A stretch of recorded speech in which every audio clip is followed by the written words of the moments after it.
So in this lesson, we're going to look at identifying the number of solutions of an equation.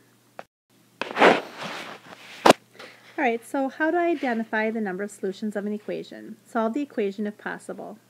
Well, there are some times where you're going to solve an equation and you're going to come up with an answer where your answer is going to be all real numbers. And there's sometimes you're going to end up with an answer that's going to be a no solution.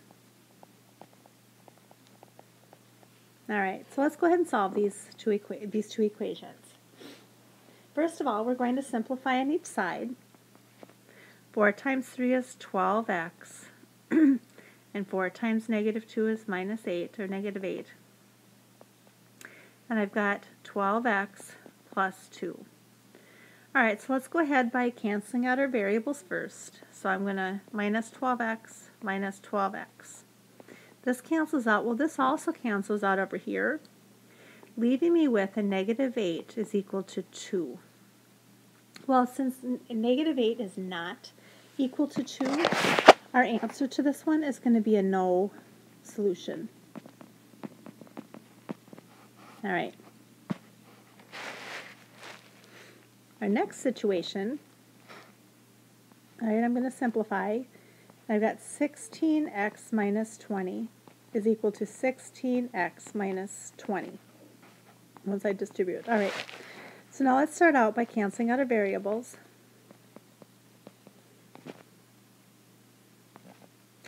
Well, then we're left with negative 20 is equal to negative 20.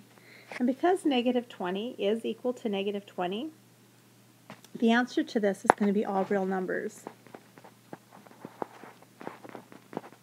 Because really, whatever number I put in for x, it's going to work. So let's try that.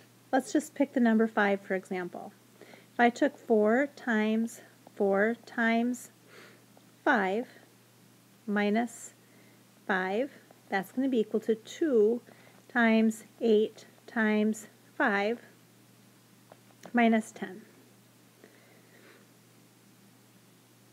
All right, so let's start out. 20 minus 5, let's just write that down as 15.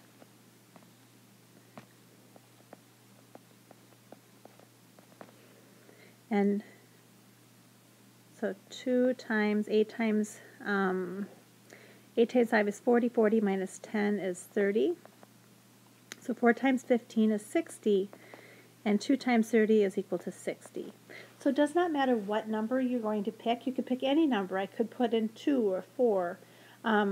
Putting any any number, I could be negative 8. You're going to come out with a solution for that equation. It means that all real numbers would work there. All right, so let's try some. All right, I don't have to simplify anything on the left-hand side, but I do over here.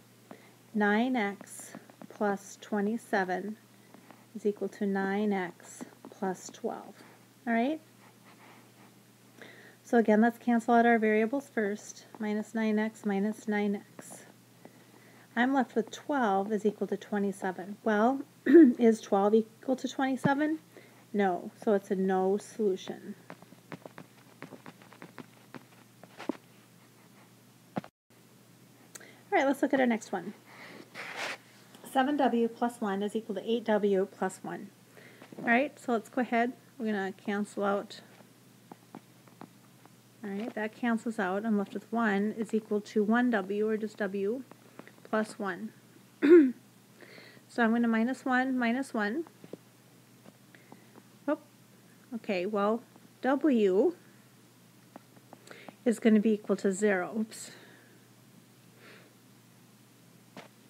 All right, so I wanted to make sure that I put one of these in here because this one does have a solution. W is equal to 0 because you're left with a variable there. So W is equal to 0. Let's look at our last one. All right, so first of all, I'm going to start by simplifying. I've got 6a plus 6 is equal to 6a plus 6. All right, let's start by canceling out our variable. Well, that cancels out. And is 6 equal to 6? Yes, and since 6 is equal to 6, our answer to this one is going to be all real numbers. All right, so we took a look at some special kinds of equations in which we've got a no solution or an all real numbers.